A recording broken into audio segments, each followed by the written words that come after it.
सबसे पहला सवाल तो महाराज जी आपसे मेरा यही है कि इस वक्त एक धर्म संकट में पूरा देश है कि आपको शंकराचार्य माने कि नहीं माने, आपको शंकराचार्य संबोधित करें कि नहीं करें। देखिए, धर्म संकट आप कह रहे हैं कि आ गया,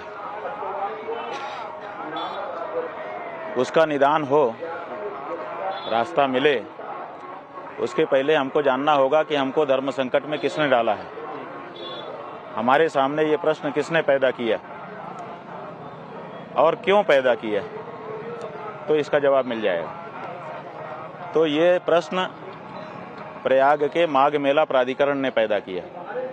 जब उन्होंने एक नोटिस जारी किया और उसको आधी रात को हमारे शिविर के सामने आकर के कानून को चिपका गया और जिसमें कहा गया था कि 24 घंटे में आप बताइए कि आपने अपने नाम के साथ शंकराचार्य जगतगुरु शब्द क्यों लिख रखे हैं। और फिर ये नोटिस हमको दी गई, लेकिन मीडिया में भी जारी हो गई और चारों तरफ सर्कुलेट हो गई। इसका मतलब है कि माघ मेला प्राधिकरण ये चाहता था कि ये जवाब आए उससे पहले ये सर्कुलेट हो जाए कि ऐसा प्रश्न हमने उठाया है। तो इससे तात्पर्य क्या निकलता है? इसका मतलब है कि ये प्रश्न नहीं है, ये प्रश्न पैदा किया गया है। ये क्यों पैदा हुआ? बता रहे हैं, पैदा किया गया है। अब ये प्रश्न आएगा, जैसा कि आपके मन में तुरंत आया कि क्या कारण है, क्यों पैदा किया गया। तो पैदा इसलिए किया गया क्योंकि प्रयाग के माघ मेला प्राधिकरण का जो प्रशासनिक मंडल है, उसने एक बहुत बड़ी गलती, एक बहुत बड़ा अपराध मौनी अमावस्या के स्नान के दिन कर दिया। उन्होंने शंकराचार्य की पालकी रोकी, उनको अपमानित किया, उनके परिकरों का उत्पीड़न किया, मार पिटाई की, गालियां दी, उनको उनके वेश के कारण, उनके हाथ के दंड के कारण तरह तरह के लांछन लगाए और बाद में शंकराचार्य को अकेला करके उनका अपहरण अपने सादे ड्रेस के सिपाहियों से करवाया, उनको अज्ञात स्थानों पर ले जाकर के 3 जगह पर रखा। कि ये सब उन्होंने किया जो उनकी बहुत बड़ी गलती थी, अपराध था, भूल थी, जो भी था। और अब उसको न सुधारना पड़े, हमारी गलती ना मानी जाए, इसलिए अब वो हमारे ऊपर प्रश्न चिन्ह उठा करके हमारी छवि को जनता के बीच में धूमिल करना चाहते हैं। इसीलिए ये नोटिस जारी किया गया है। तो जब इस नोटिस के जारी करने में ही मेलाफाइड इंटेंशन दिखाई दे रहा है, एक दूषित बुद्धि दिखाई दे रही है, तो फिर इसी से समझ जाना चाहिए कि ये प्रश्न व्यर्थ का है, तात्पर्यहीन है और इस प्रश्न के में कोई धर्म संकट उत्पन्न नहीं होता है। 48 घंटे के भीतर आपके पास दूसरा नोटिस भेज दिया गया है और प्रशासन ने तो ये भी कहा है कि क्यों ना आपको जो व्यवस्था दी गई है, जो जमीन यहाँ पर दी गई है, वो भी वापस ले ली जाए। ठीक है, पहला हमने बता दिया, पहले नोटिस के पीछे की मंशा। अब दूसरा नोटिस भेजा गया। जब पहले नोटिस से काम नहीं बना, पहले नोटिस का माकूल जवाब दे दिया गया, समय सीमा के भीतर दे दिया गया, तो अब दूसरा नोटिस आ गया कि आपका जो भूखंड है, जो यहाँ आवंटित किया गया है, वो क्यों ना छीन लिया जाए और सुविधाएं जो दी गई हैं वो क्यों ना छीन ली जाएं। हमने कहा कि छीन लीजिए, हम कहाँ मना करते हैं। आपने दिया है, जो दाता है वो उसकी इच्छा है, वो देता है तो हम लोग लेते हैं, वापस ले ले। वापस लेने का अपने यहाँ धर्मशास्त्र में नियम नहीं है, दोष पाप लगता है, लेकिन अगर आप लेना चाहते हैं ले लीजिए। लेकिन आपको ये बताना होगा कि आप 2 निर्णय ले रहे हैं, एक कि इनको भूखंड दिया जाए, इनको सुविधा दी जाए, दूसरा कि उसको दोनों को वापस लिया जाए। तो आपके जो 2 निर्णय हैं, इनमें से दोनों विरुद्ध हैं, इसलिए एक गलत है, एक सही है। तो आपको बताना होगा कि आपका भूखंड आवंटित करना, सुविधा आवंटित करना भूल थी कि इसको वापस लेना भूल थी। कोई एक तो भूल थी, कोई एक तो गलती है। तो क्या माघ मेला का प्रशासन गलती करता है? गलती करने के लिए उसको यहाँ पर बैठाया गया है। योगी आदित्यनाथ जी ने आज आपका नाम नहीं लिया, लेकिन उन्होंने बयान दिया। पिछले कुछ दिनों में आपने सरकार, प्रशासन, योगी आदित्यनाथ को लेकर जो बातें कही हैं, उसके बाद उनका बयान आया है आज। हालांकि फिर मैं कह रहा हूं कि उन्होंने नाम नहीं लिया है, ना आपका नाम लिया है, ना किसी और का नाम लिया है, लेकिन उन्होंने कहा है कि कालनेमी हैं बहुत सारे जो सनातन को बदनाम करने की कोशिश कर रहे हैं। ऐसा है कि सनातन को क्षति पहुंचाने की बात उन्होंने कही है, जैसा कि हमको रास्ते में एक पत्रकार ने बताया कि कुछ लोग हैं जो सनातन को क्षति पहुंचा रहे हैं। तो बिल्कुल सही है, सनातन को क्षति पहुंचाई गई मौनी अमावस्या को, जब माघ मेला प्राधिकरण के अधिकारियों ने ब्रह्मचारियों को मारा, सन्यासियों को मारा पीटा, जो वेद अध्ययन करने के लिए भारतीय संस्कृति और भारतीय धर्म सनातन धर्म को पढ़ने के लिए अपना घर छोड़ करके गुरुकुल में आए बच्चे हैं, उनको मारा पीटा। इससे पता चलता है कि वो ऐसा कोई है जो चाहता नहीं है कि लोग सनातन धर्म का अध्ययन करें और आगे चल करके गुरु बने और उसको बढ़ाएं। इसका मतलब कि वो चाहते हैं कि सनातन धर्म की हानि हो। तो बिल्कुल सही कह रहे हैं योगी जी का नाम नहीं ले रहे हैं। आदित्यनाथ जी बिल्कुल सही कह रहे हैं। हम तो नाम ले रहे हैं। हाँ। हम ये छुप छुप करके नहीं खेलते हैं। जो बात है साफ है। आदित्यनाथ जी कह रहे हैं कि कोई है, हम बता रहे हैं कि कौन है, किसने सनातन धर्म को हानि पहुंचाई है। जब आप बच्चे से कहते हो, जब एक दंडी स्वामी से आप कहते हो कि क्या डंडा लेकर के घूम रहे हो, फेंको इसको, चलो पढ़ो लिखो, तो इसका मतलब होता है कि तुम सनातन धर्म से उसको विरोध करना चाहते हो। तो ये सनातन धर्म को क्षति पहुंचाना ही तो हुआ। इसी तरह से जब उसको डराते हो, धमकाते हो, हंसते हो, उपहास उड़ाते हो, आदि आदि करते हो, जब उसके सामने उसके गुरु का, परम गुरु का अपमान करते हो, तो वो दहल जाता है कि अरे इस क्षेत्र में जाएंगे तो यहाँ तो ठीक नहीं है, मैं इस क्षेत्र से अपने को क्विट करता हूँ। इसका मतलब है कि सनातन धर्म का अध्ययन करने आने वाले लोग, सनातन धर्म को जी करके उसका अनुभव प्राप्त करने वाले लोग अब दहल रहे हैं, उनको दहलाया जा रहा है, तो वो लोग क्षति ही तो पहुंचा रहे हैं और क्या पहुंचा रहे हैं। आपको योगी जी से कोई पर्सनल दिक्कत है? हमें कोई पर्सनल दिक्कत नहीं है। योगी जी हमारे प्रदेश के मुख्यमंत्री हैं, उत्तर प्रदेश के, और वो अच्छा काम करें, हमें क्या उनसे लेना देना है। तो आप उनको बाबर और औरंगजेब कह रहे हैं? बाबर औरंगजेब हमने किसी प्रसंग में कहा है, व्यक्तिगत खुन्नस से नहीं कहा है। वो प्रसंग ये है कि काशी में हमने अपनी आंखों से देखा, शास्त्र के अंदर, पुराणों के अंदर जिन मंदिरों का उल्लेख है, उन मंदिरों में जिनमें हम निरंतर दर्शन करते थे, पूजन करते थे, हजारों लोगों का दर्शन पूजन करता हुआ देखते थे, एक दिन उनको तोड़ा जाने लगा, ब्रूटली तोड़ा जाने लगा। उसके अंदर की मूर्तियां जो करोड़ों लोगों की आस्था का केंद्र थी, उनको तोड़ तोड़ करके फेंका जाने लगा और मलबा बना दिया जाने लगा। तो हमने इतिहास में पढ़ करके ये जाना था कि औरंगजेब नाम का कोई व्यक्ति था जिसने मंदिर तोड़े थे। तो आप औरंगजेब की तुलना योगी जी से कर दे रहे हैं। तो स्वाभाविक है कि अगर मंदिर तोड़ने के कारण औरंगजेब हमारी नजर में अच्छा नहीं होता है, तो जो दूसरा तोड़ेगा वो भी तो हमारी नजर में औरंगजेब ही होगा। महाराज जी मुझे ये बताइए कि औरंगजेब मुगल था, बाबर मुगल था, ये जो मुगल आए थे इन्होंने सनातन को नुकसान पहुंचाया था, मंदिरों को तोड़ा था, है ना? सबको मंदिरों को तोड़ा था ना, साथ क्या हुआ था, मंदिरों को तोड़े जाने के कारण ही तो उनके प्रति हमारे मन में इतिहास पढ़ के घृणा भरी हुई है।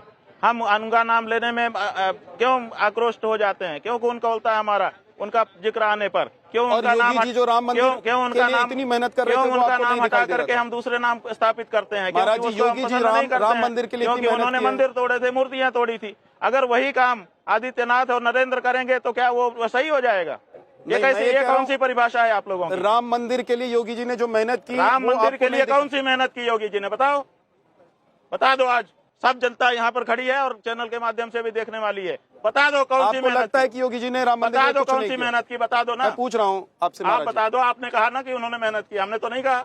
मैं तो देखता था कि वो आते थे, जितने दौरे उन्होंने अयोध्या के किए उन्होंने मेहनत की, तो आप बताइए महाराज जी जितने करिए कि क्या मुझे एक मुख्यमंत्री का नाम बता दीजिए कि उन्होंने क्या। मैं बता रहा हूँ, मैं एक पत्रकार होने के नाते बता रहा हूँ महाराज जी कि मैंने एक पत्रकार होने के नाते उत्तर प्रदेश के किसी भी मुख्यमंत्री को नहीं देखा जितनी बार अयोध्या का दौरा योगी आदित्यनाथ ने किया, और मैं इस देश का एकमात्र पत्रकार हूँ। महाराज जी अब आपने मुझसे पूछा तो मैं बोल रहा हूँ। किया गया नहीं, जब तक मुकदमा चल रहा था राम जन्मभूमि का, कितनी बार पैरवी करने के लिए न्यायालय गए आदित्यनाथ? बता दो ना। तो वकील थोड़े ना, वो वकील पैरवी नहीं करता है, वकील बहस करता है, पैरवी जो है मुवक्किल करता है। आप लोग ये मानते हैं कि बीजेपी ने मंदिर बनवाया कि वकीलों ने कोर्ट में केस जीता? वकीलों ने जो जीता, तो पक्षकारों ने जीता। काउंटर कर रहे हैं, वकीलों ने जीता, पक्षकारों ने जीता। तो आप मुकदमा तो उन्होंने लड़ा, बीजेपी ने कहाँ लड़ा मुकदमा? बीजेपी कहाँ पक्षकार थी? बताओ ना। नहीं पक्षकार थी, लेकिन बीजेपी की सरकार जब नहीं थी तो यहाँ पर नहीं बना मंदिर। बीजेपी की सरकार, ये तो कौआ के बैठने से फल गिर गया तो आप कहेंगे कौए ने तोड़ दिया। मेरे साथ कुछ मेहमान भी हैं, साथ में मैं जरा उनका परिचय करवा देता हूँ। अनुपम मिश्रा जी हमारे साथ हैं, पत्रकार हैं, वरिष्ठ पत्रकार। पवन सिंह जी हमारे साथ हैं, वरिष्ठ पत्रकार। सुनील शुक्ला जी वरिष्ठ पत्रकार हमारे साथ हैं, और संजीव मिश्रा जी हमारे साथ वरिष्ठ पत्रकार हैं। सबका स्वागत करते हैं। महाराज जी, आपने जो विवाद हुआ उस पर आपका जो टेक है, पक्ष है, वो आपने रख दिया है। अब जरा मैं मुद्दे पर आ रहा हूं जिससे मैंने शुरुआत किया था कि धर्म संकट है। आप कह रहे हैं कि पहली बार यहाँ के प्रशासन ने आप पर सवाल उठाया है कि आप जिस पद पर हैं उस पद पर आप विराजमान नहीं हैं या फिर साबित कीजिए। लेकिन इससे पहले क्या इसको लेकर विवाद नहीं हुआ? देखिए, विरोध करना एक अलग बात है, कोई भी विरोध कर सकता है, किसी भी कारण से विरोध कर सकता है, लेकिन हमारी डिग्निटी पर सवाल कर देना कि आप ये हो ही नहीं, और वो भी एक जिम्मेदार अथॉरिटी के द्वारा। कोई व्यक्ति कहीं पर भी किसी कारण से कुछ कहता रहता है, बहुत कुछ लोग बहुत कुछ कहते रहते हैं, लेकिन एक अथॉरिटी, माघ मेला प्राधिकरण कॉन्स्टिट्यूटेड अथॉरिटी है, उसकी तरफ से जब प्रश्न उठाया जाता है और वो भी किसी की डिग्निटी पर प्रश्न उठाया जाता है, तो कोई छोटा मामला नहीं होता है। प्रश्न तो सुप्रीम कोर्ट में भी उठा। प्रश्न कोई सुप्रीम कोर्ट, बताइए आप इसी समय बताइए कौन सा प्रश्न उठाया सुप्रीम कोर्ट ने? क्या कहा सुप्रीम कोर्ट ने? कहाँ प्रश्न उठाया है? हमारे शंकराचार्य होने पर कहाँ सुप्रीम कोर्ट ने प्रश्न उठाया, वही बताइए। हमारा ये कहना है कि सुप्रीम कोर्ट ने हमारे शंकराचार्य होने पर कोई प्रश्न नहीं उठाया है। अगर उठाया है तो आप या प्राधिकरण या आदित्यनाथ दिखाइए हमको। आपने कहा कि एक मैसेजिंग हो गई है पूरे देश में कि आपके ऊपर सवाल उठाया जाए, आप जिस पद पर बैठे हैं उस पर सवाल उठ जाए। मैं चाहता हूं कि ये क्लियर हो जाए कि सुप्रीम कोर्ट ने क्या प्रश्न नहीं उठाया या उठाया, और अगर सुप्रीम कोर्ट का जो आदेश है जो आप लोगों के पास होगा, तो क्या आप में से आप आदेश दे सकते हैं? कोई वो जो आदेश है उसको एक बार पढ़ के हमारे सामने सुना दे कि क्या ऐसा है कि सुप्रीम 2022 ईस्वी, अंग्रेजी तारीख में बता रहे हैं, 2022 ईस्वी के सितंबर महीने की 11 तारीख को हमारे गुरुजी महाराज, जो कि ज्योतिष पीठ और द्वारका शारदा पीठ के शंकराचार्य थे, वो ब्रह्मलीन हो गए। उन्होंने शरीर छोड़ दिया, व्यापक हो गए। ये नियम है कि जब एक आचार्य का अंत हो जाता है तो उसकी जगह पर दूसरा आचार्य स्थापित किया जाता है। एक आचार्य के अंत में ऐसा महाठामनाय महानुशासन है, तो उनके शरीर के अंत हो जाने पर हमको उनकी जगह पर उनकी इच्छा के अनुरूप पदस्थापित किया गया। हमारे यहाँ दो चीज चलती है, एक होता है कि जो गुरु है वो उसके चले जाने पर उसका शिष्य स्थान ग्रहण करता है, और दूसरा ये है कि अगर उन्होंने किसी विशेष के बारे में इच्छा की हो तो उसका विचार किया जाता है। तो यहाँ पर हमको ही उन्होंने ज्योतिष पीठ के लिए शिष्य बनाया था और द्वारका पीठ के लिए स्वामी सदानंद जी महाराज को उन्होंने शिष्य बनाया था। दो ही शिष्य उन्होंने बनाए थे, ये बताते हुए कि दो पीठ हैं, हमारे बाद यही दोनों इसके अधिकारी होंगे। तो ज्योतिष पीठ पर हमारा और द्वारका शारदा पीठ पर उनका अभिषेक कर दिया गया। उनके इच्छा पत्र के आधार पर, जिनको जो उनके निजी सचिव थे ब्रह्मचारी सुबुद्धानंद जी, उनको उन्होंने आदेश दे रखा था कि ये तुम कर देना, तो उन्होंने कर दिया। उसके बाद हम लोग उसके अनुसार कार्य करने लगे। फिर श्रृंगेरी के शंकराचार्य जी, जो हमारे यहाँ ये मान्यता होता है कि ब्रदर मठ होता है। ब्रदर मठ का मतलब होता है कि समान धर्मा मठ, जो हमारी ही कैपेसिटी वाले लोग हैं। तो हमारे कैपेसिटी के 3 लोग हैं, पुरी के शंकराचार्य जी हैं, द्वारका के शंकराचार्य जी हैं और श्रृंगेरी के शंकराचार्य जी हैं। तो जब ज्योतिष पीठ का तो प्रश्न ही था हमारे पे, और 3 शंकराचार्य वो थे, तो श्रृंगेरी के शंकराचार्य जी ने कहा कि नवरात्रि है, मैं तो नहीं आ पा रहा हूँ, आप लोग आइए, हम आपका अभिषेक करके आपका जो अभिषेक हुआ है उसकी पुष्टि करेंगे। तो उसी महीने की 26 तारीख को हम लोग श्रृंगेरी गए और वहाँ पर उन्होंने विधि विधान से हम लोगों का पट्टाभिषेक किया। उसके बाद उसके बाद फिर उन्होंने अपने शिष्य को कहा, जो उन्हीं का रूप है, चल मूर्ति हैं, इस समय वो स्वयं नहीं जाते हैं, उनको भेजते हैं। उन्होंने कहा कि ये द्वारका जा करके, क्योंकि द्वारका के शंकराचार्य जी के मामले में, हमारे ज्योतिष पीठ के मामले में ऐसी कोई परंपरा नहीं है कि अमुक जगह पर अभिषेक हो तभी माना जाएगा, हमारा कहीं भी होता है। लेकिन द्वारका शारदा पीठ के अंदर एक परंपरा चली आ रही है कि द्वारकाधीश जी का जो मंदिर है उसके बाईं तरफ एक चबूतरा है, उस चबूतरे पर जब वहाँ के महाजनों के द्वारा अभिषेक होता है तभी वो अभिषेक माना जाता है। तो वहाँ पर ये चूंकि एक परंपरा थी, तो उसको निभाने के लिए द्वारका जाकर के अभिषेक करने की जरूरत थी। तो उन्होंने विधुशेखर भारती जी महाराज को वहाँ भेजा, वहाँ पर उनका अभिषेक हुआ। फिर वहाँ पर भी हमारा फिर से पुनः अभिषेक हुआ, पुष्टि हुई द्वारका के शंकराचार्य जी के द्वारा।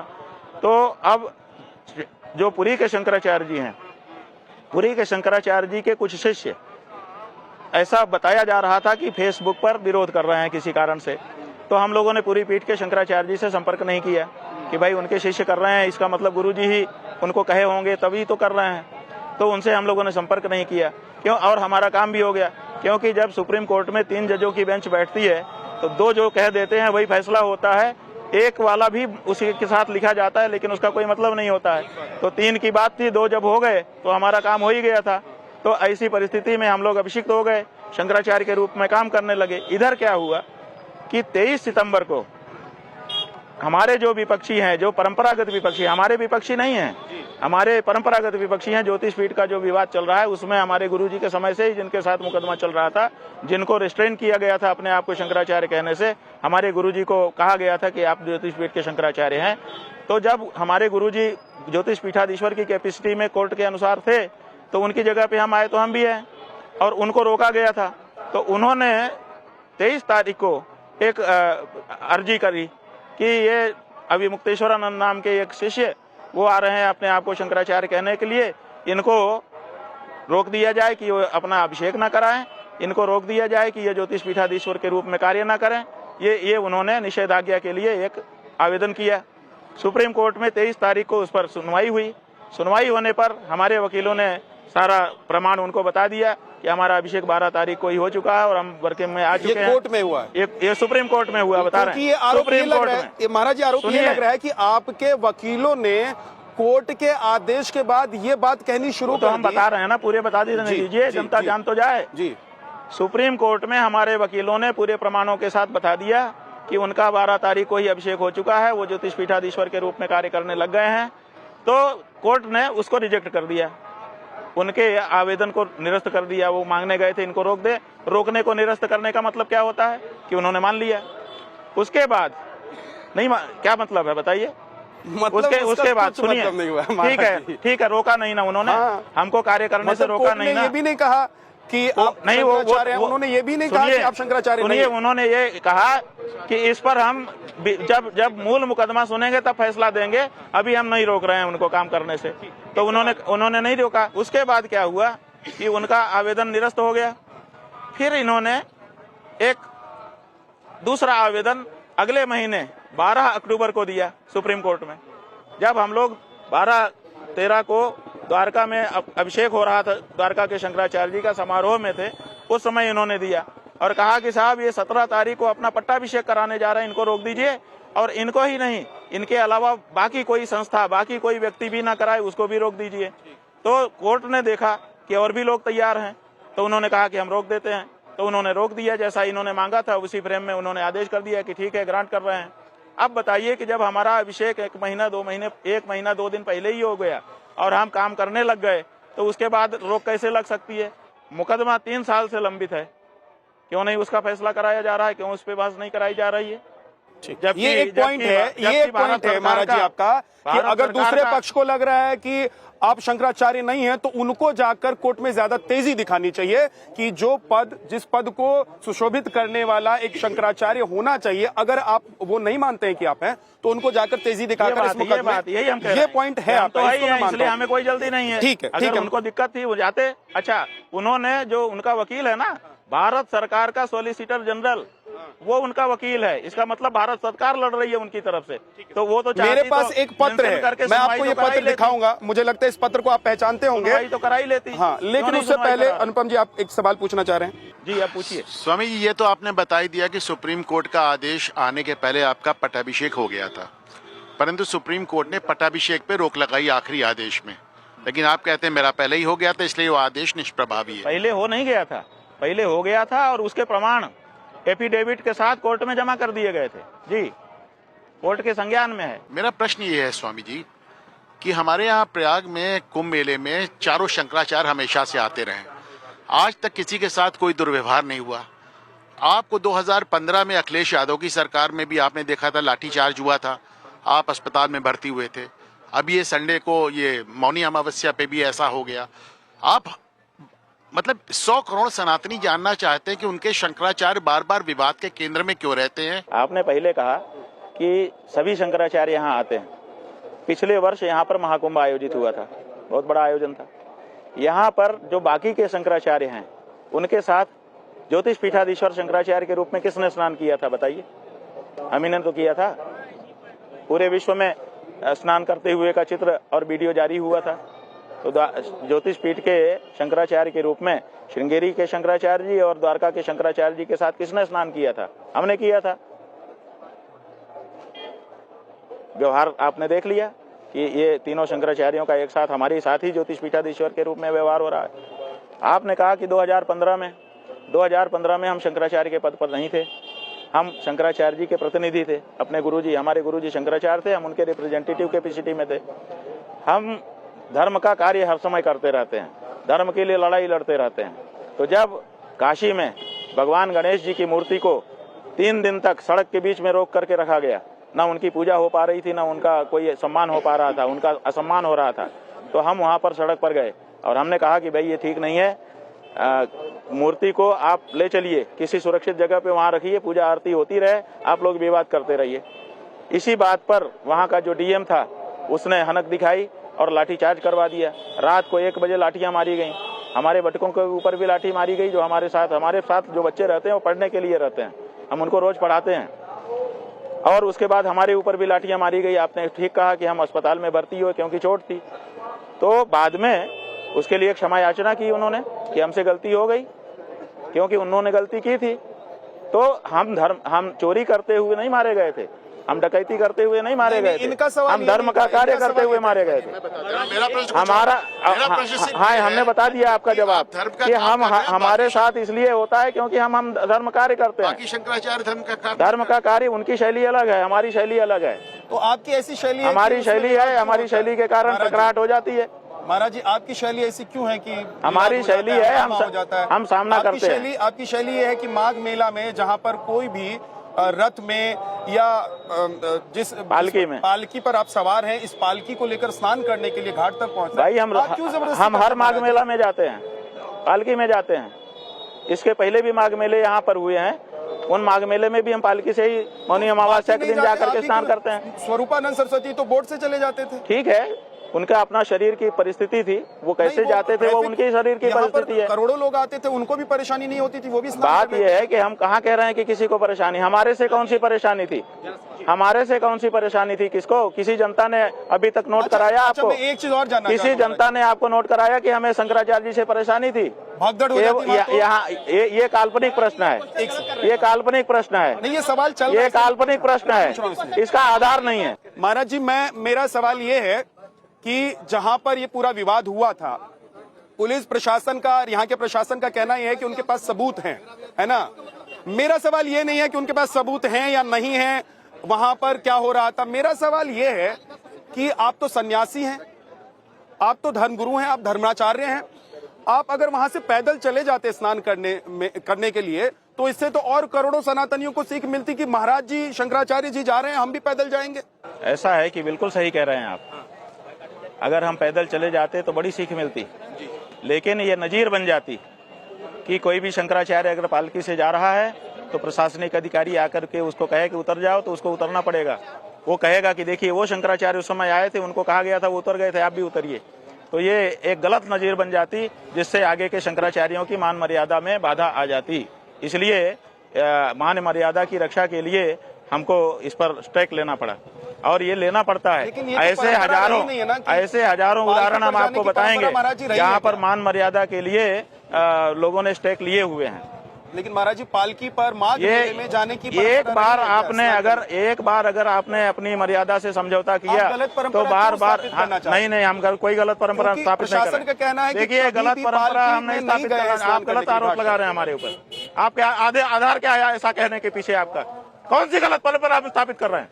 प्रशासन कह रहे कि गलत परंपरा स्थापित कर रहे हैं। प्रशासन कह रहे कि प्रशासन नहीं, तुम बोल रहे हो कि आप गलत परंपरा स्थापित कर रहे हैं। मैं सवाल पूछ रहा हूँ महाराज जी, आप नाराज क्यों? आप नाराज क्यों? आप जवाब दीजिए हमको। मैं जवाब दे रहा हूँ, मैं दे रहा हूँ। प्रशासन का कहना है कि प्रशासन का कहना नहीं, आपने कहा कि आप गलत परंपरा, प्रशासन अपना जवाब। क्या यहाँ पर प्रशासन का कानून नहीं चलेगा? ये यहाँ पर प्रशासन की बात क्यों ला रहे हो? मैं इसलिए ला रहा हूँ, प्रशासन कह रहा है, परंपरा बता दीजिए महाराज जी, परंपरा आप बता दीजिए, परंपरा क्या है? को जानकारी नहीं है कि हम पालकी से पहले भी स्नान करने जाते रहे हैं। नहीं, अमावस्या को आप ही जाते रहे कि सब जाते रहे?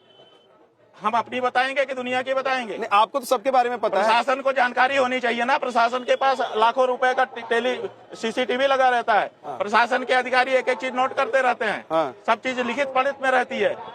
हम पहले भी पालकी से ही स्नान करने जाते रहे हैं। प्रशासन का अधिकारी हमको लेकर के जाता रहा है, और इस बार भी प्रशासन का अधिकारी ही हमको लेकर के गया है। ठीक है सर, आप एक सवाल करना चाहते हैं, बोलिए। आपने एक तुलना किया मुख्यमंत्री की एक मुगल शासक से। हाँ, बिल्कुल किया। उस मुगल शासक ने तो केवल मंदिरों को तोड़ा, बनाया नहीं। इन्होंने भी तोड़ा, बनाया नहीं।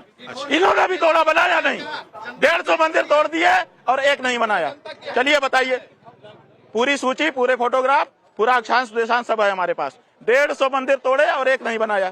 चलिए, एक मूर्ति रेस्टोर नहीं की गई काशी में, केवल काशी में। और बाहर तो नहीं, बाहर नहीं, बाहर भी बहुत हुआ। हमको तो काशी का डाटा पता है, क्योंकि हम वहाँ रह रहे थे। हमारी तो सामने मैं केवल ही कहना चाहता था कि काशी में 150 मंदिर तोड़े, एक भी का पुनर्निर्माण नहीं हुआ। बिल्कुल सही है। तो जो आपने कहा कि उसमें अंतर है, वो अंतर तो खत्म हो गया। अन्य स्थानों पर तो बनाया ना, मेरा कहने का मतलब है। आप अन्य स्थानों की बात लेकर के आप आ गए, आप बचाव करिए।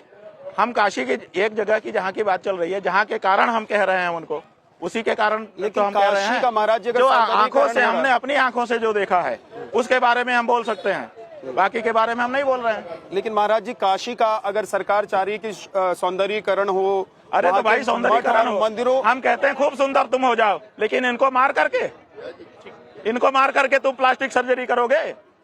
तुम सुंदर होना चाहते हो, इनको मार दोगे। तुम्हारे सराउंडिंग में जो होंगे सबको मार फेंक ऐसे दोगे। तो आपसे भी अगर सवाल पूछ लिया जाए कि आप पालकी लेकर जाना चाहते हैं, बाकियों का रास्ता रोक देंगे? बाल्की का रास्ता हमको, किसका रास्ता रोक रहे थे? बाकी लोग जा रहे थे, यहाँ से रास्ता नहीं हो संगम रहा तक 3 किलोमीटर हम गए थे। किसने शिकायत की कि हमने रास्ता रोका? बताओ। ठीक, ओके। किसका रास्ता रोका? ठीक है। आपने मंदिरों को नेस्तनाबूद कर दिया। आप हमारा उदाहरण उनके साथ दे रहे हो। हम तो जनता के साथ एकाकार होकर के जा रहे थे। एक जनता को क्षति नहीं पहुंच रही थी, बल्कि खुश हो रहे थे कि शंकराचार्य जी हमारे बीच में हैं। ठीक। और वहाँ पर मंदिरों को नेस्तनाबूद कर दिया गया, सदा के लिए समाप्त कर दिया गया। उसको आप इससे जोड़ रहे हो? ठीक है महाराज, आक्रोश में आ रहे हो? अगला सवाल। सवाल महाराज जी सिर्फ आपसे यही है कि जो कुछ ये सब हो रहा है, जो कुछ जितना सब आगे होगा, उसमें कुल सनातन धर्म की जो हानि हो रही है महाराज जी, उसकी भरपाई कैसे सनातन होगी? धर्म की कोई हानि नहीं हो रही है। सनातन धर्म में मर्यादा ही सबसे बड़ी चीज है। अगर मर्यादा ही टूट गई तो सब कुछ टूट जाएगा। जो बांध है, वो बांध टूट गया तो कोई पानी नहीं रुकेगा। इसलिए बांध को सुरक्षित रखना बहुत जरूरी होता है। और सनातन धर्म में मर्यादा ही बांध है और बाकी सारा धर्म पानी है। महाराज जी, ये बांध नहीं टूटना चाहिए, मर्यादा नहीं टूटनी चाहिए। महाराज जी, मेरे पास एक पत्र है, ये 2020 का पत्र है, और मैं चाहता हूं कि इस पत्र को, आप, मुझे लगता है कि इस पत्र को जानते होंगे, आपने शायद इस पत्र को देखा होगा। पहले मैं चाहता हूं कि आप वेरीफाई करें कि क्या ये जो प्रेस नोट है, ये स्वामी स्वरूपानंद सरस्वती जी के यहाँ का ही प्रेस नोट है? हाँ जी, बिल्कुल वहीं का। इस प्रेस नोट में एक बात बहुत क्लियरली नीचे लिखी हुई है, एक लाइन में, मैं आखिरी लाइन पढ़ रहा हूं।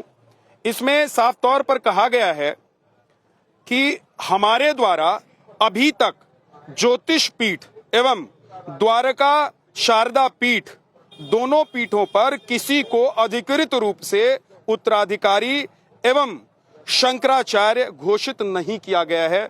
नीचे दस्तखत है स्वामी स्वरूपानंद सरस्वती, हमारे गुरुजी का है जी। इसमें क्या आप प्रश्न पूछना चाहते हैं वो बताइए। हमने पत्र भी स्वीकार किया, लाइनें भी स्वीकार की। वो लिख रहे हैं कि ना आप उनके उत्तराधिकारी हैं, ना उन्होंने शंकराचार्य, उन्होंने ये नहीं कहा है। उन्होंने जो कहा है उसको समझिए। उन्होंने कहा है हमने घोषित नहीं किया है। हाँ।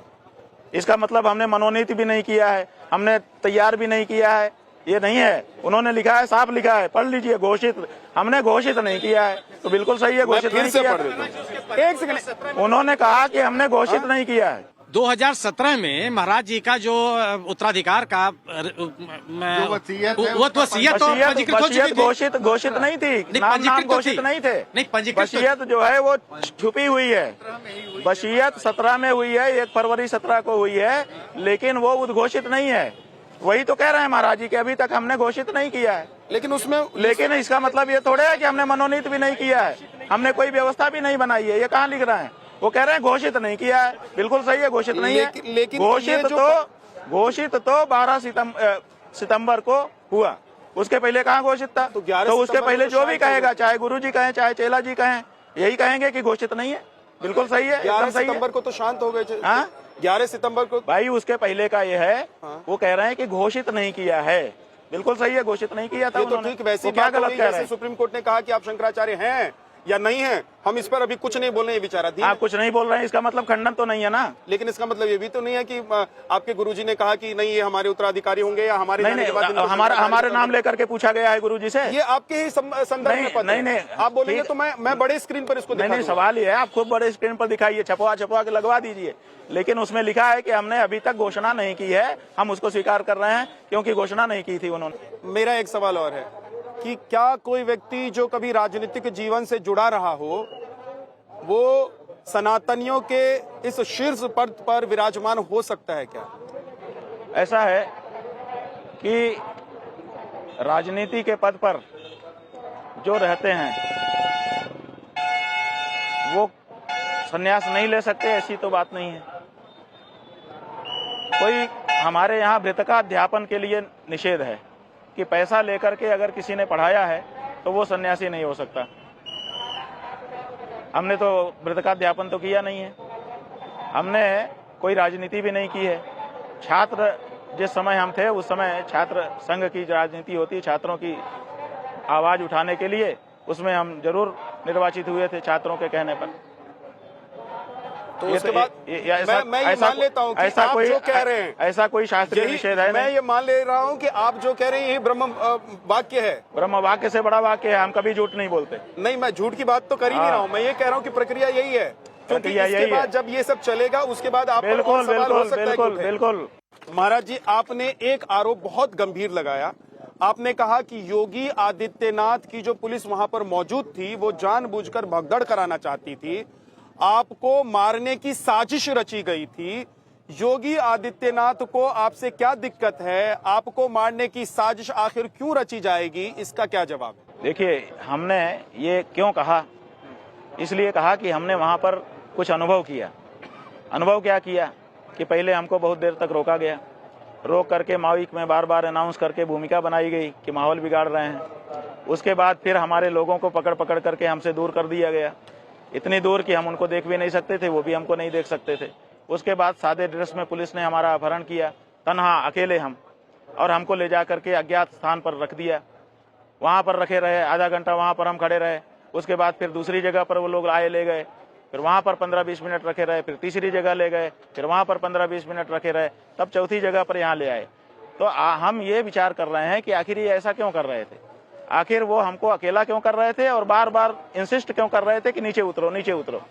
तो नीचे उतरो का मतलब है कि हम जैसे ही नीचे उतरते, 150-200 जवान थे वो सादे ड्रेस में, वो कृत्रिम भगदड़ उत्पन्न करते और हमको मार देते। रामभद्राचार्य जी हैं, वो कह रहे हैं कि आपने शास्त्र के विरुद्ध कार्य किया है, आपको ना सुख मिलेगा, ना शांति मिलेगी और ना गति मिलेगी। आपने परंपरा तोड़ी है, स्नान के लिए सभी पैदल ही जाते हैं, आप पैदल क्यों नहीं जा सकते? जरूरी नहीं है कि हम उनका जवाब दें, हम किसी विद्वान व्यक्ति के प्रश्न का जवाब देना चाहेंगे, हम उनको विद्वान नहीं मानते। लेकिन आपने शुरू में कहा था मुझे कि मैंने आपसे बोला, अगर वो विद्वान होते हाँ, तो उन्होंने उपनिषद पढ़े होते। उपनिषद में साफ लिखा है कि जो अंग विकल होता है वो दंड संन्यास धारण नहीं कर सकता। तो उन्होंने उपनिषदों के विरुद्ध जाकर के दंड धारण किया हुआ है, इसका मतलब उन्होंने उपनिषद पढ़ा नहीं है। तो जो पढ़ाई नहीं है उससे उसकी बात का क्या जवाब हम दें? महाराज जी वो कथावाचक हैं, वो जो हों, लेकिन वो शास्त्र के अध्येता नहीं है, शास्त्र का अध्ययन करके उसको मानने वाले नहीं हैं। अब कुछ और सवाल है मेरे, हाँ खूब करिए। मैं वो सवाल आपसे पूछता हूँ। पूछिए। शाही मथुरा विवाद पर आपकी क्या राय है? हाँ, शाही मथुरा विवाद पर? अरे भाई, हमारे भगवान की जन्मभूमि है, जल्दी से जल्दी हमको मिलनी चाहिए। राहुल गांधी राम मंदिर जाने वाले हैं, उनको नहीं जाने देना चाहिए क्योंकि वो अब हिंदू धर्म में नहीं है। हिंदू धर्म में नहीं है वो? जी। कैसे? उन्होंने संसद, भारत की संसद में खड़े होकर मनुस्मृति के बारे में गलत बयानी की थी। मनुस्मृति हिंदुओं का धर्मशास्त्र है, तो जो व्यक्ति जिस धर्म में होता है कम से कम उस धर्मशास्त्र का तो पालन करता है, आदर करता है, उसके बारे में गलत नहीं बोलता है। तो जब ये बात हमारे सामने आई तो हमने कुंभ में ही उनको नोटिस भेजा था। उसके बाद 2-3 रिमाइंडर भी हमने भेजे, लेकिन उन्होंने कोई जवाब नहीं दिया। तब हमने उनको हिंदू धर्म से बहिष्कृत घोषित किया है और आज भी वो बहिष्कृत हैं। अच्छा, एक इसी से जुड़ा हुआ सवाल है कि जैसे आज आप हठ स्वरूप योग पर बैठ गए हैं, क्या अगर राहुल गांधी राम मंदिर जाना चाहेंगे तो वहां द्वार पर आप इसी तरीके से बैठ जाएंगे अपने शिष्यों समर्थकों के साथ कि राहुल गांधी को मंदिर अंदर नहीं जाने देंगे? ऐसा है कि जब हम पूजा कर रहे हैं वो किसी मंदिर में, और अगर राहुल गांधी वहां आना चाहेंगे तो हमारे लोग उनको नहीं आने देंगे। वो कहाँ जा रहे हैं हमको पता थोड़े है कि हम जाके वहाँ बैठ जाएं। लेकिन अगर जहाँ हम पूजा कर रहे हैं वो मंदिर में और वहाँ पर हमारे ज्ञान में वो आ जाए तो वो बिल्कुल नहीं आ सकेंगे। किसी भी गैर हिंदू को हिंदू मंदिर में नहीं जाना चाहिए। क्यों जाना चाहिए? और जाता हो तो रोकना चाहिए उसको अपने जगह पे जाना चाहिए जहाँ उसकी जगह। राहुल गांधी कहते हैं जनेऊधारी हिंदू है। भाई, उनके कहने से नहीं होगा। अगर उनको हिंदू होना है तो हिंदू धर्म ग्रंथों का अपमान करना उनको छोड़ना होगा। ऐसे तो और भी समाजवादी पार्टी के कुछ नेता हैं, वो लोग भी करते हैं। जो भी करेगा उसको कार्रवाई तो की जाएगी। धर्मपीठ होता ही इसीलिए है। आजकल असदुद्दीन ओवैसी जो हैं, एक मुस्लिम वोट बैंक को लेकर उनकी खूब चर्चा हो रही है कि अब आने वाले वक्त में मुस्लिम वोट बैंक का एक ही सरदार है और वो है असदुद्दीन ओवैसी जी। उनको लेकर आपकी क्या राय है? और दूसरी तरफ संघ और बीजेपी है, उनको लेकर आपकी क्या राय है? ऐसा है कि राजनीति में हम ज्यादा राय नहीं लगते। जब हमारे धर्म के बारे में किसी पार्टी के राजनेता के द्वारा कोई बात कही या की जाती है और उससे हमको खरोंच लगती है, तब हम बोलते हैं। तो अगर वो कुछ बोलेंगे तो हम उनके बारे में भी करेंगे। संघ बोलेगा संघ के बारे में करेंगे, बीजेपी बोलेगी बीजेपी के बारे में करेंगे, कांग्रेस बोलेगी कांग्रेस के बारे में करेंगे। किया ही है हमने। जब काशी में पहली बार मंदिर तोड़े जाने लगे, रानी भवानी मंदिर तोड़ा जा रहा था, उस समय मायावती सरकार में थी, हमने आंदोलन किया था, हमने रिस्टोर कराया था उसको। आज रानी भवानी तारकेश्वर मंदिर जो विश्वनाथ मंदिर के बगल में बचा है, वो हमारे कारण बचा है। उस समय मायावती की सरकार ने ये काम शुरू किया था। उसके बाद अखिलेश यादव आए। अखिलेश यादव के समय में हमने अखिलेश यादव का विरोध किया, डट करके विरोध किया। सत्ता में अगर वो दोबारा नहीं आ पाए, उसमें हमारा भी एक विरोध का अंश था। और कांग्रेस के समय में हमने गंगा माता की अविरल निर्मल धारा का आंदोलन किया। 3 बांध, एक बांध में 600 करोड़ खर्च हो चुके थे, बाकी बांध में भी काम हो चुका था, उनको हमने निरस्त कराया ताकि गंगा की अविरलता निर्भर रहे। गंगा को राष्ट्र नदी घोषित कराया, हमने तगड़ा आंदोलन किया। और बीजेपी के समय में भी जब मंदिर तोड़े जाने लगे तो हमने उसका विरोध किया। तो हमने ये नहीं देखा कि पार्टी कौन सी है, हमने ये नहीं देखा कि नेता कौन सा है, हमने ये देखा कि हमारे धर्म की क्षति हो रही है, इसको बचाना चाहिए। महाराज जी, योगी जी के बारे में आपने अपने विचार बता दिए। इनके बारे में योगी आदित्यनाथ के बारे में अब जिस प्रकार, देखिए सुनिए, आप ये भी समझ लीजिए, योगी के बारे में हमारे अनेक विचार हैं। जब हमको मंदिर के बारे में पूछा जाता है तब वो हमारे लिए क्या है? औरंगजेब हैं, ठीक है। लेकिन और भी उनके कौन हैं, उनके बारे में जब पूछा जाएगा तो वो विचार भी हम बताएंगे। क्या बताइए ना। जो भी हम क्यों, जब पूछिए, जब आप प्रसंग निकालिए, बता ही रहे हैं महाराज, आप प्रसंग तो निकालिए, आप प्रसंग तो निकालिए। मैं निकाल रहा हूँ। आप जब प्रसंग निकालेंगे तब हम कहेंगे।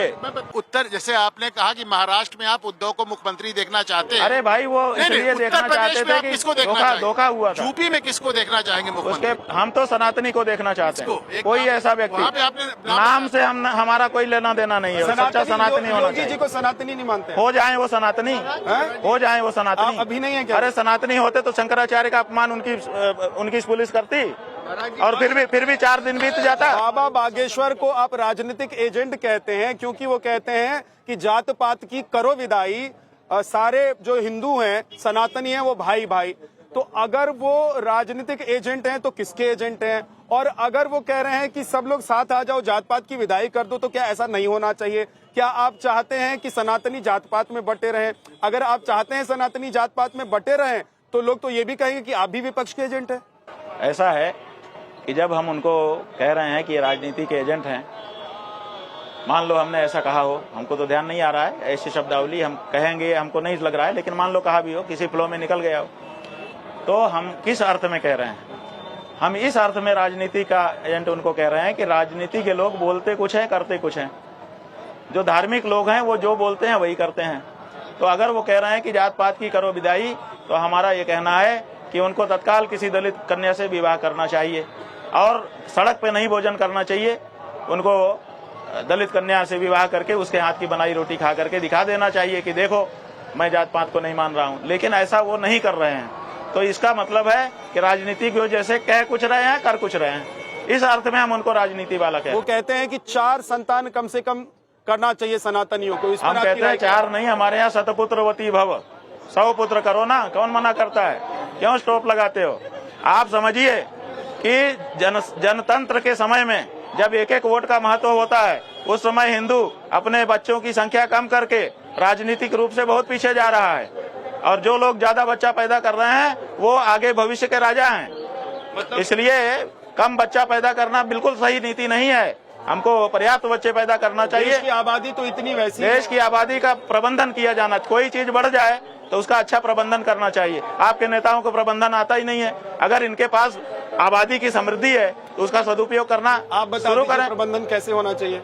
अब कोई पूछे तो मैं आपको पूछ रहा बता हूं। दें। आप क्या आप करोगे? पूरी दुनिया में जाएंगे? हम दुनिया में नहीं जाना बात नहीं चाहते। कर रहे इस वक्त, पूरे दुनिया में हिंदुस्तान जाने से- की बात नहीं पूरे है। हिंदुस्तान से बात कर रहे हैं हम जब हमसे कोई ऐसा व्यक्ति पूछे कि भाई ये कोई बताइए इसका प्रबंधन, तो हम बताएंगे, बिल्कुल बताएंगे। हम चाहते हैं कि बढ़ी हुई जनसंख्या का अच्छा प्रबंधन किया जाए, घटाने पर जोर न दिया जाए। अच्छा, हमारा ये सिद्धांत है। आपको भी क्या ऐसा लगता है कि हिंदुओं की जनसंख्या कम हो जाएगी तो जैसे पाकिस्तान में, बांग्लादेश में हुआ, हिंदुस्तान में भी वैसा? हाँ बिल्कुल, हम राजनीतिक रूप से पिछड़ जाएंगे, बाद में हमारे ऊपर अत्याचार होगा और हम विलीन हो जाएंगे। इसलिए किसी भी दशा में किसी भी हिंदू को जनसंख्या कम करने पर विचार नहीं करना चाहिए। जितना आते हैं भगवान की दया से आने देना चाहिए। आप अखिलेश जी से जब बात कर रहे थे तो आप कह रहे थे कि आप अभिमन्यु की तरह लड़ रहे हैं, तो ये चक्रव्यूह बनाया किसने? अभिमन्यु की तरह से लड़ रहे हैं। चक्रव्यूह कौन बनाता है आप तो जानते ही हैं। तो एक सेकंड रुक जाइए सर। ये जो है कल्पना के सवाल बोलने हैं, दीजिए। इसमें मत लीजिए, तथ्यों के सवाल पूछिए। नहीं, मैं ये जानना चाह रहा हूँ कि अगर आप अभिमन्यु बनकर, अभिमन्यु का मतलब ये है कि सनातन धर्म के लिए लड़ाई लड़ रहे हैं, उसमें सबको साथ खड़ा होना चाहिए, नहीं खड़े हो रहे हैं, ये हमारा कहना मतलब। अच्छा, लेकिन उस अखिलेश यादव के अखिलेश साथ- यादव की समाजवादी पार्टी नमाजवादी पार्टी कही जाती है। क्यों कही जाती है? क्योंकि हिंदुओं के किसी मुद्दे पे खड़ी नहीं होती उनकी पार्टी। क्यों नहीं खड़ी होती है? क्या हिंदू वोटर नहीं है उनके? यही हमने उनको कहा कि हम तो अकेले रह जाते हैं जब हमको अपने लिए लड़ने का मौका मिलता है। यही हमने उनको कहा। और क्या कहा हमने? अगर अखिलेश यादव आपको फिर से फोन करें और कहें कि हम आपसे मिलना चाहते हैं, या आप लखनऊ आपको बुलाना चाहें वो, तो आप जाना चाहेंगे? बात यह है कि हम किसी नेता प्रेता से मिलने नहीं जाते, चाहे कोई हो।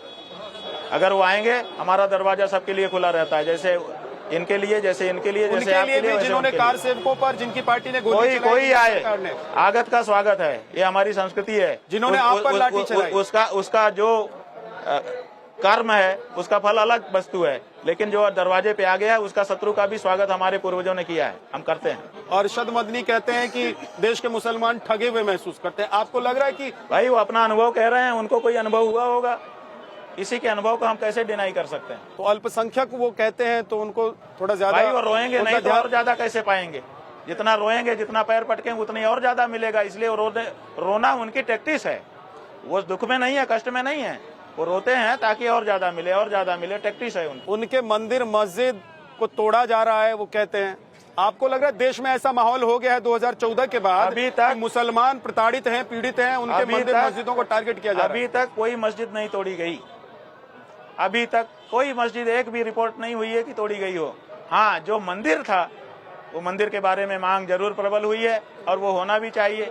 जिस समय वो ताकत में थे, उन्होंने मंदिर तोड़े, तो जब हिंदू ताकत में आएगा तो पलटेगा नहीं तख्ता। बहुत बहुत शुक्रिया महाराज जी, हमारे साथ आपने इतना सारा वक्त निकाला और हर सवाल का मुझे लगता है कि आज जवाब मिला होगा। हर विवाद पर हमारी बात हुई। बड़ी अच्छी बात ये रही कि सबको आपने संयमित भी रखा। बहुत सारे यहाँ पर आपके भक्त हैं, समर्थक हैं, लेकिन सब सहमत होकर आपने जवाब दिया। बहुत बहुत धन्यवाद आपका।